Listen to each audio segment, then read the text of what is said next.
বিশাল আকৃতির আম গাছটিকে দূর থেকে দেখলে যে কেউ বটগাছ ভেবে ভুল করতে পারেন। বটগাছের মতো আকৃতি হলেও মূলত এটি সূর্যপুরী জাতের আম গাছ।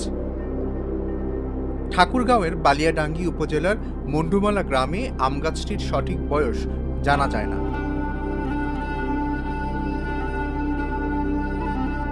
লতানো গাছের মতো বিশাল আম গাছটির একটি ডাল মাটিতে নুয়ে আছে। এতটাই বিশাল যে 2 বিঘার বেশি জায়গা জুড়ে এটি দাঁড়িয়ে আছে। উচ্চতা আনুমানিক 80 থেকে 90 ফুট। গাছটির 3 দিক থেকে 19টি ডালপালা বেরিয়ে অক্টোপাসের মতো মাটি আঁকড়ে ধরেছে। বয়সের ভারে ডালপালাগুলোও নুয়ে পড়েছে, তবে গাছের শীর্ষভাগে আছে সবুজ পাতার সমারোহ।